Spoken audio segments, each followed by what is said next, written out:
Hello, everybody.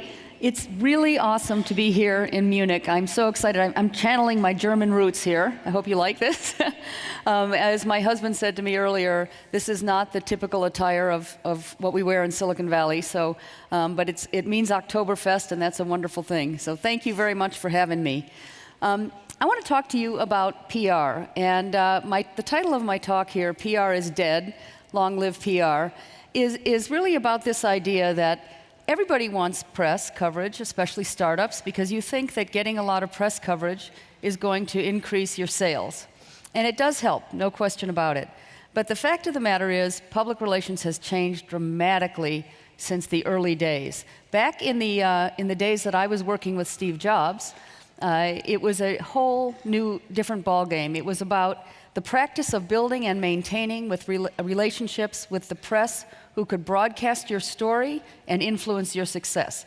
In other words, the press were the main medium that we all used to tell our stories to the outside world. And it was a wonderful system. It worked really well. But what happened in the intervening time is the good old days were great for all of us because journalism was safeguarded, and journalism is a very good way to keep the truth in front of people, so that was a good thing. Two, PR was necessary. You couldn't get your story out in the world without PR, and coverage was really broad and credible. And just to tell you a little story about when I first started working with Steve Jobs, the very first big product launch that we did was the Macintosh back in 1984. And I remember working for 6 months with Steve on the very targeted messaging that we created for the Macintosh. And my colleague and I spent 6 months with 100 different journalistic outlets. We brought each one of them in, one at a time, to Apple to visit with every one of the Apple experts and every one of the Apple executives. Each journalist had a full day with us and with Steve and with John Scully and the rest of the team. And what we were able to communicate to those guys was the specialness of Macintosh and the specialness of Apple and the specialness of Steve Jobs, and that was a really great thing.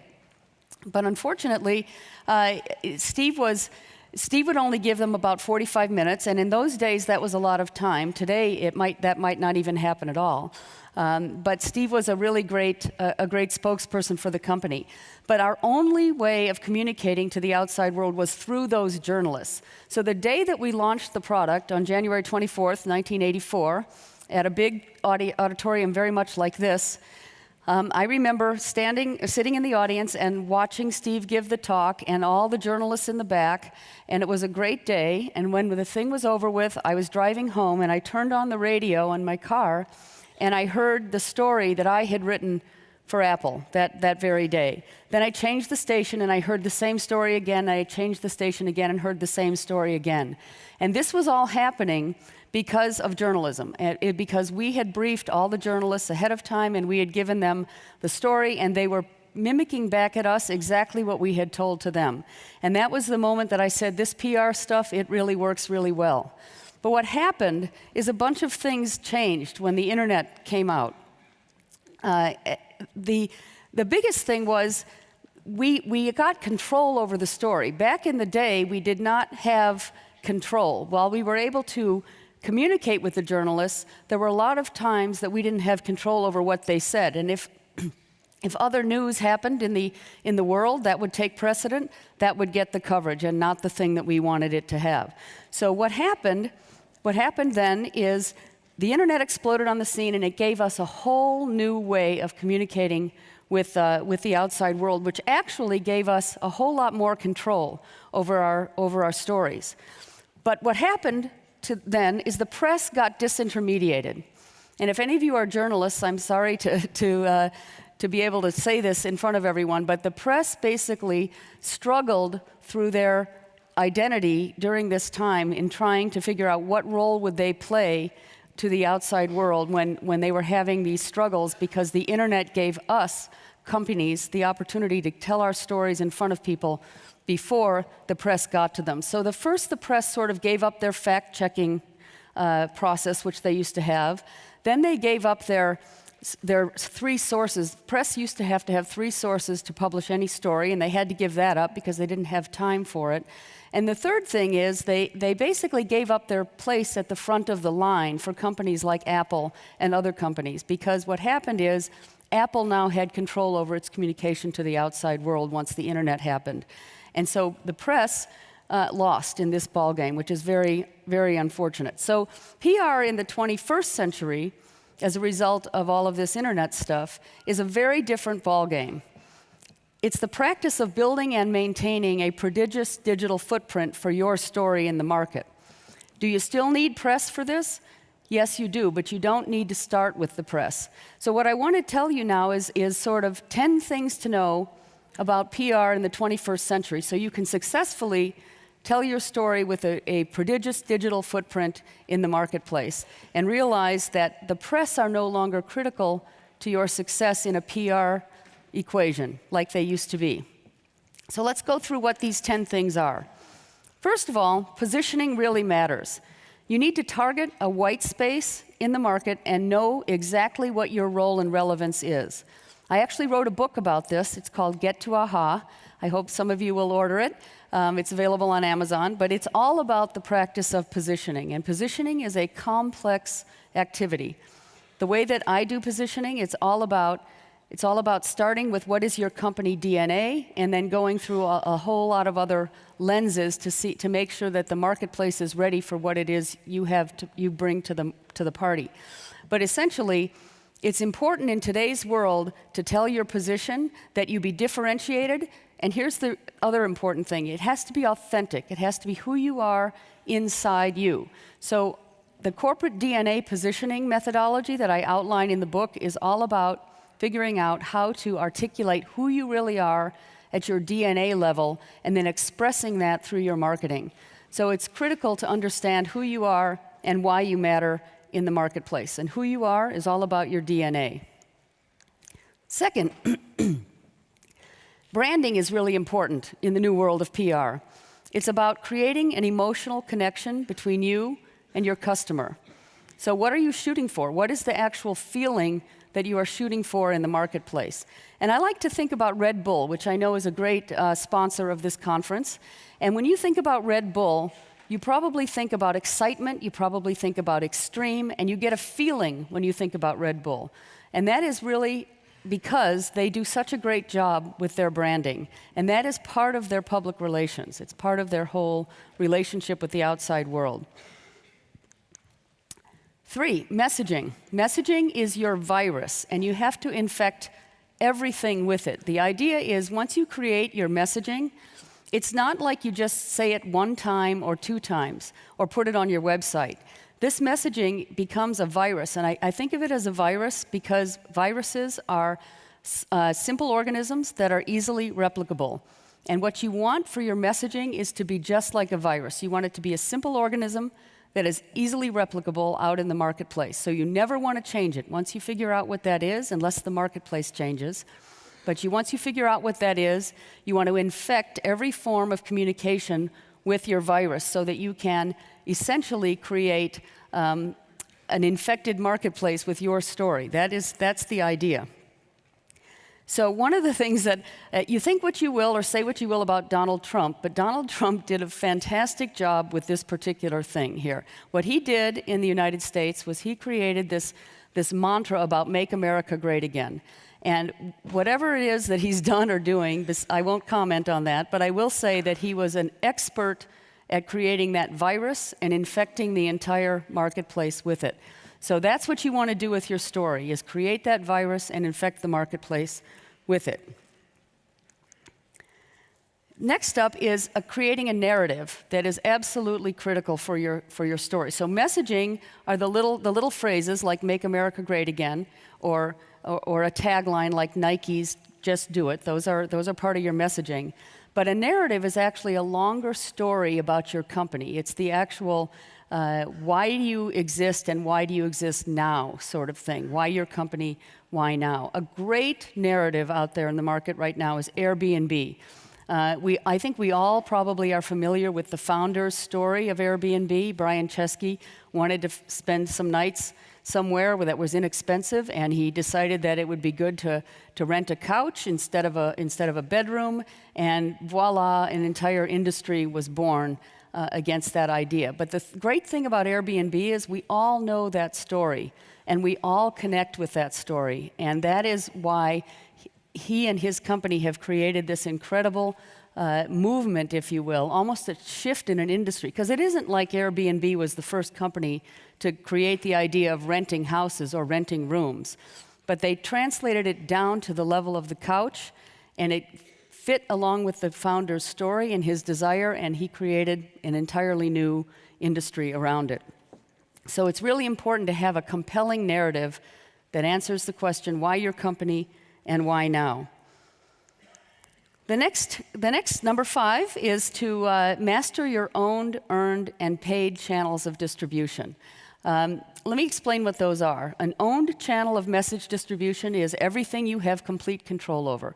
Your social media, your website, your brochures, your recruiting material, everything and anything that you have control over. And this is what has exploded since the internet. We now have hundreds of these at our disposal. Instagram, Facebook, LinkedIn, our Twitter. We have hundreds and hundreds of these, and you need to exploit the heck out of them with your story exactly the same in every single case.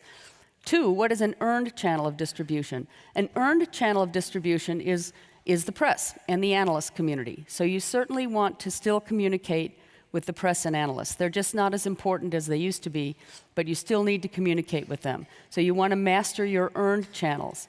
And finally, your paid channels. Paid channels of message distribution is all about advertising. And advertising can start at the low end with Google AdWords, and it can go all the way up to a Super Bowl ad at the multi-million-dollar level, and everywhere in between. And if you're a company that has figured out how to master your owned, earned, and paid channels of distribution, you have figured out how to get your story in as big a digital footprint as you possibly can get it. And a great example of a company that does a really good job with this, I think, is Emirates, the airline, Emirates Airline. They have figured out a way to really master all their owned channels, so everything that they put out there tells the same story. The PR, of which they don't do a lot of, but what little PR they do is very consistent with that. And finally, their advertising, which is what they do a lot of. Their advertising is all incredibly consistent with the story of Emirates. And they have really blanketed the marketplace with their story, and they've created a brand that is consistent with what it is they're trying to communicate out there. So I think Emirates is a great example of number 5, which is mastering your own earned and paid channels of distribution. 6 is to be relentless in the frequency of and the consistency of telling your story. This is a really important one because one of the things that I find in my work with clients is you'll come up with their new position, you'll come up with their new story, you give it to them, and they'll use it on their website, or maybe they'll use it in a couple of situations. But frankly, they get bored with it, and then they start changing the words, and they start changing the messages, and things get all discombobulated. And really, the key behind this is to have somebody who can be a relentless keeper of that messages so that it never, ever changes over the course of a period of time, which is at least a minimum of about 6 months. And actually, here in Germany, I think you have a company that's a great example of this. And I think BMW is a super example of a company that is relentless in the frequency and the consistency of the story that they tell. I was lucky enough to attend their RadHub event a year or so ago, which was a little bit startup-like, a little bit like this, but the message that went throughout that community, which was really helping BMW define what the future of transportation was all about, is they really were able to communicate that it's still all about the ultimate driving machine, whether the future of transportation is an autonomous vehicle, or whether the future is something completely different, which many of us at RadHub developed new ideas for transportation to give to BMW that were really quite different from what you might even imagine the future of transportation would look like. But in all cases, it was all about the ultimate driving machine. And that's really what BMW, I think, is particularly good at. Okay, number 7, as I said before, you've got to build a giant digital footprint. Giant. It has to be as big as it can possibly be. If you want to get press coverage, the very first thing journalists do when they want to write a story about you or the topic that your company is dealing with, the very first thing they do is Google it. They Google the topic or they'll Google the company. And if you don't come up in the first page, you're not going to be part of that story. So the idea is to build as big a digital footprint against your story as you possibly can. And one of the best examples of this, and I'm sure Bits and Pretzels is on its way to being there, is TED. TED is a company that has, I think, one of the world's largest digital footprints, and it is constantly being refreshed and redone over and over and over again with the way the brand has expanded with TEDx and TEDMed and all of the different TEDs. So TED is an organization that has truly developed a very, very, very prodigious digital footprint that is working to its advantage in the marketplace. Also, influencer marketing is critical. This is a buzzword now in the marketing world, and what influencer marketing is again, influencers used to be the press. They still do influence, but now there's a whole bunch of other people who influence the success of your product online. These are bloggers, these are people who write newsletters, these are people who do podcasts. And so our world of quote, journalists has now grown to be much, much bigger than it used to be. And we are now dealing with a bunch of influencers out there who aren't listed in any listing of press people. They're not immediately obvious. There are a number of tools out there you can use to find who these influencers are. One of them is a company called Tracker that I sit on the board of, and I think it's a great solution for figuring out who is writing about your topic in the industry and who's blogging about it. But one of the best examples of influencer marketing used to the absolute best degree are all the mommy products, all the baby products, I mean. Things like diapers and things like baby clothing and baby furniture. There's a whole set of bloggers out there referred to in the industry as mommy bloggers. And these mommy bloggers have taken over the influence industry as it relates to selling baby products. And if you are selling a baby product and you have not gotten yourself into the mommy blog network, you won't be successful, because that is where the influence lies in that particular arena. So figure out who your influencers are and get them on board with your stuff. Treat them as we would have treated the journalists 20 years ago. Event marketing is another huge thing you have to do today. So the medium of live, which is what we're experiencing here today, is a great way to connect with people in a way that we were not able to do 20 years ago. Now you can bring people together. And every one of you is probably tweeting, every one of you is probably doing social media. So you're reaching out from this live event to hundreds of other people, and that just extends the whole range of what is going on here. Event marketing is really an incredible way to create that emotional connection between you and a potential customer or a customer. So I'm really big time in favor of doing events around what your brand stands for. And again, I'm going to use Red Bull as an example here. Red Bull started off as a beverage company. There's probably representatives from Red Bull here. It started off as a beverage. It's now really an event company. So what Red Bull does so successfully is bring people together and creates that incredible emotional connection between the product and the brand and the customer, so that you feel something when you go to a Red Bull event. In fact, now you want to go to a Red Bull event because of the way that it has created that brand. So it's an incredible thing that has to be done in addition to all of the other things that you're going to be doing to create your connection with your potential customers.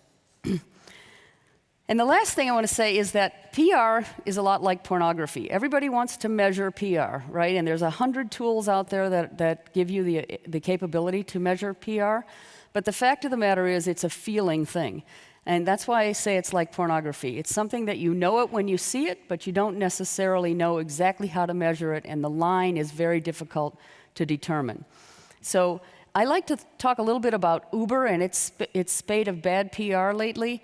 The minute that this all started, which probably happened maybe 2 years ago with all of the sexual harassment stuff that was going on at Uber and some of the other negative things, it started to create sort of a momentum of bad press for Uber. And the minute that happened, you could feel it. You could feel that the tide had turned for Uber, and that was a bad thing. And they have been trying to get that turned around ever since. It's been a huge challenge for them. So it's really important to understand that measuring PR is something your bosses may want you to do, but it's a really, really challenging thing to do. I remember once upon a time, a long time ago, I had a good friend who was doing all of the PR for Oracle. Oracle had a huge problem with its product, and it started to have recalls, and they were having a lot of customers write bad things about the product, and it was a very big debacle for Oracle. Unfortunately for Oracle, but fortunately for my friend who was doing the PR, he was being paid by the inch of coverage. And the coverage that came out after that Oracle nightmare was huge. He got so much coverage he didn't get it, it just happened, but the coverage was coming out very negatively because of the bad product situation. And he actually got paid more that month than he did any other month because the coverage was so prolific, even though it was about a negative thing. So the idea behind PR is to know what it is you're looking for, and if you start to feel the tide turning, either if you have a product issue or if you've got an issue with like Uber does, you've got to act on it right away. And one of the things I think is important to remember about why all this PR stuff is important today is it actually drives behavior for a company. It can actually make a company better, the way that we look at PR today. If you start to feel something negative with the press happening, or with the bloggers, or with the footprint that you're creating, you have enough time to get in there and fix the thing that's going wrong with the company to make it better. And that's what's so great about, I think, the world of PR today, is it's all about authentically communicating who it is you are at the core and why you matter. And the minute something goes wrong, you get an opportunity to fix it. It's no longer about influencing the press and getting them to say good things about you. It's about being and doing all the right things as a company and then expressing that to the outside world. So we have this sort of list of the 10 things. Positioning matters. Let me just tell you a quick story about positioning. I'm working with a company right now called BlackBerry. Everybody probably knows BlackBerry. BlackBerry's not dead, I want to report. BlackBerry used to make cell phones, right? They were actually the inventors of the smartphone originally. And their big thing back in the day was all about security and mobility. And BlackBerry went through a time where they ruled the roost. They were the leader of all smartphones. And then all of a sudden, Apple introduced the iPhone, and Android came out, and they lost the battle. They weren't fast enough. They weren't good enough. They didn't have enough apps. They had a lot of issues, and all of a sudden, they fell from their peak down, and they started on a downhill trend. About 4 years ago, BlackBerry decided they wanted to pivot and see if they could take their assets as a cell phone maker and translate them into something more successful in the enterprise. So for the last 3.5 to 4 years, the company has been on a quest to take the assets of mobility and security and apply them to the enterprise market. So BlackBerry no longer makes the phones. They license those out to some Indonesian companies that are now making BlackBerry phones, and they've taken all of their skills and their software smarts, and they've applied them to making enterprise security software. And it looks like they're about 3/4 of the way towards making this work. We were actually able to help reposition BlackBerry. If you Google them, you'll find this out. You probably don't know this off the top of your head. But I do encourage you to Google BlackBerry, and what you're going to see is an enterprise software security company out there that is now actually selling mobile security solutions to a new market that we dubbed the Enterprise of Things, which is the marketplace that sits behind the ever-popular Internet of Things market that exists today, where your toaster and your refrigerator and your car and your thermostat is all connected. Behind the scenes of that, there's a whole lot of enterprise stuff going on to get those products to market, and they also have an Internet of Things that we have dubbed the Enterprise of Things. And that Enterprise of Things is the thing that BlackBerry is now securing. So through positioning, And through the new PR, as we like to call it, we're beginning to shift BlackBerry's image from a dying cell phone company to a leading enterprise security company. So stay tuned for that, because hopefully that will make itself really evident in another year or two. But positioning does take time. So positioning matters. Branding is also important. You need an emotional connection with your customers, so keep that in mind. Messaging is a virus. You got to infect the marketplace with that virus, or you will not win. And the virus has to be the same in every instance, because if you change it, the infection will not occur. Narrative is also critical. What's the story behind your company? Why your company? Why now? That's another super important piece of the equation. Mastering your own earned and paid channels of distribution.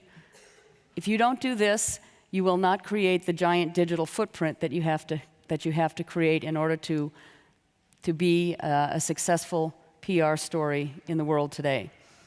You got to be relentless in the frequency and consistency of your story. Somebody has to take the job of making sure that every word that comes out of everybody's mouth and everything that is written about, and all the recruiting materials and all the advertising materials and all the marketing materials are all exactly the same thing. Then build that digital footprint. Make it as big as you possibly can. As big as you possibly can. Don't forget about influencers, because influencers are still important, and they exist out there in a different way than they used to exist. But they're still important, and you've got to find them. So use one of the tools that are available out there today to figure out who your influencers are. Also, don't forget about event marketing. Bring your customers together, bring your people together, your tribe, so that people can experience what your brand stands for between and among each other, because that's another important part of the equation. And then lastly, don't forget that PR is like pornography. You can't really measure it, but you will know it when you see it. So it's a great way to figure out how to get your company or your product out there in the marketplace and have a feeling with your customers that you wouldn't normally have. And when it's working, you're going to know it's working. If it's not working, then you will also feel that. So at my firm, we call this the new PR. So PR is not dead, but the old PR is dead, and the new PR is taking over, and that is really how you have to think about it if you intend to get any sort of coverage or any kind of word of mouth today, because that is really why people buy products in the world today. They buy them because customers talk to each other, and there are lists about companies and products that are selling and not selling, and people ask their friends, what do you think of this? What do you think of that? It's all about word of mouth. So with that, I'm gonna end my talk, and I guess we have a little bit of a Q&A. So thank you very much. Thank you so much, Andy. Thanks. I need my mic back. I have it back. Thank you so much, Andy. Take a seat. I was looking at that list, and I was kind of guessing which of the messages will be the most sticky one, and I think the answer is very clear. So I'm sure there will pop up some questions about pornography later. So let's see with what we can start. So with only a limited budget available, yes. Where would you spend your budget when thinking about PR, and if you're having a young software company?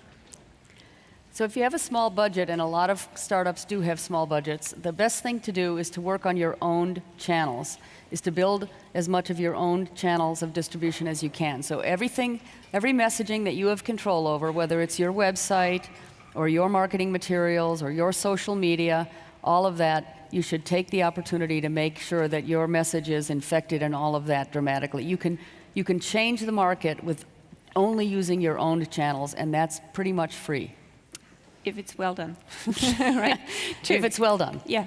Okay. Oh, next one might be inspired a little bit politically. Let's see. Have you ever excluded press from PR events because of their critical reporting? Yes, absolutely. And I think sometimes it's important that events not have press people at them, because they're really meant to be internal discussions. So as you think about event marketing for your company, you might want to think about private events that don't involve press people. You got to remember, the press are not here to point to the future. The press are around to talk about what has gone on in the past. Their whole job is to look for trends and report on those trends. So if you're trying to do something brand new, like a lot of you are, the press are not going to be very helpful to you. They're going to be a little bit of a burden. So you may not want to include them in everything that you do. You know, that's interesting. I sometimes have the impression when I talk to the press, I have to start with adult education first. So, okay, what am I actually talking about before I'm starting to answer your question? So yes, of course, we have to somehow balance the situation if they will be capable to cope with the information that we give them, right? Yeah, definitely. Okay.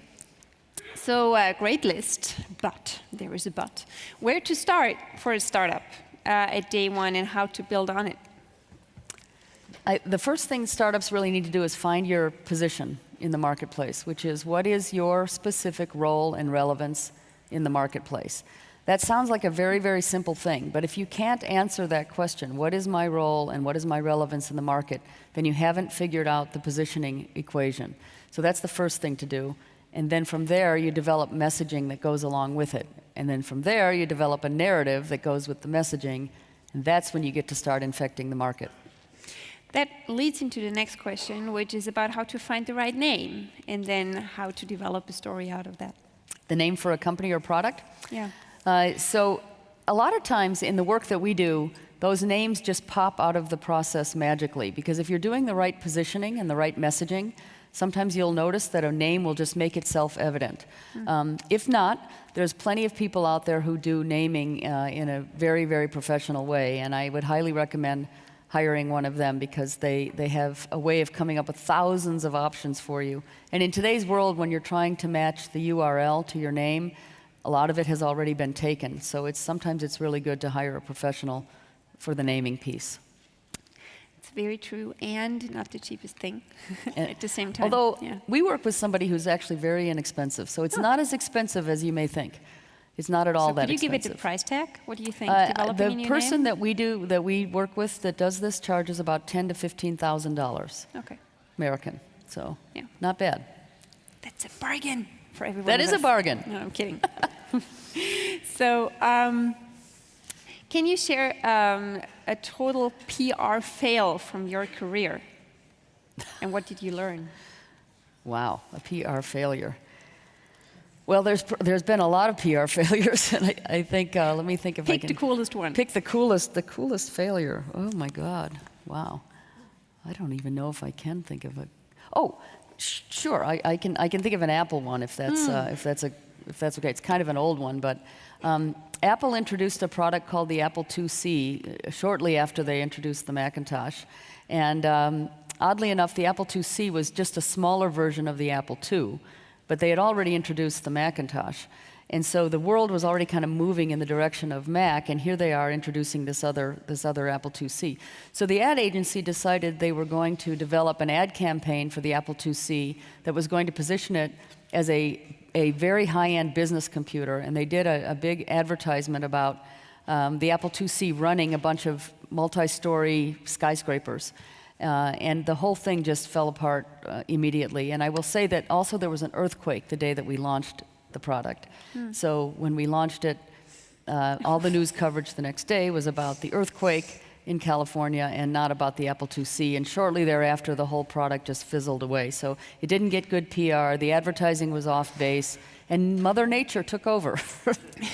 Yeah, there's little you can do. But before we go to the next question, I have a follow-up question on what you said before. I have a journalist in my family, right? And he always taught me there is no such a thing as bad news because it creates attention. However, when it comes to PR, that might be a little bit different. What do you think about that? I think there's a lot of people in the PR industry who would say that ink is ink. Yeah. And it doesn't matter whether it's good or it's bad, but I'm a strong believer that that's not the case, okay. Especially in today's world. Authenticity is so important in today's world because the minute you say something or something is said about you that isn't true, it is so easy for people to find out other stories. So you don't want your company to have a story out there that isn't true, even though it might give you coverage. So I am a big believer in authenticity in today's world being at the core of everything you do from a journalism perspective as well as a marketing perspective. Well, but talking about authenticity, it can be something that's not good news, but it is true. So kind of acknowledging Yes. that you did something wrong. How about that? Absolutely, and that's why you have to own up to it. You have to, if something goes wrong and the news coverage gets out there. I'm sure you're all familiar with the Volkswagen story. Yeah. It's not great to keep bad news a secret, because it doesn't stay secret very long with the internet. Is there, and then we go back to the list, anything, well, there must be many things that you would have done different in that case, but one big learning out of this, without becoming too direct, yeah. I think, I haven't double-checked, but I think you were not the PR advisor in that case, right? Okay, good. I did not. So what would you have done differently? I think I've worked with a lot of companies that when something goes wrong, the first thing they try to do is either hide it or not say anything. And it's human nature, right? If something goes wrong, you want to, first of all, you want to find out what went wrong, and then you want to deal with it internally, and then you want time. Unfortunately, in today's world with the internet, you have no time. So my feeling is you have to get out there in front of the story, and you have to say, this happened, we're dealing with it. We don't know exactly why it happened or how it happened, but we're dealing with it. And just let the public go along with you in your journey to figure out what happened. But hiding and stopping the communication, it just, as you can see in these situations, it just makes it worse and worse and worse. Well, what are you doing if you're not a very charismatic speaker? That is a challenge for a lot of CEOs, actually, who are not great speakers. Yeah. I always think it's great for companies to find somebody inside the company who can be what I would call a Pied Piper. You know that analogy? Somebody who can speak really well and get people to kind of follow that person, a senior person. And sometimes it's worthwhile to even hire somebody only for that job, just for that job, because many CEOs are not capable of it. But in the case of Steve Jobs, he was very capable of it, but it's not always the case. Did you teach him? You had to train him how to behave on stage, so not at all? I didn't. No, Steve's greatest talent was he was a great visionary and also a good pitch man for products. What we tried to help Steve with was to be a better him. We tried to help him. What does that mean? We tried to help him accentuate the things that he was particularly good at, and push back the things that he was not very good at. And he could be a very irascible character, so we tried to keep that away from the public, and tried to keep his shoes on, a few other things like that. Yeah. Okay, nice.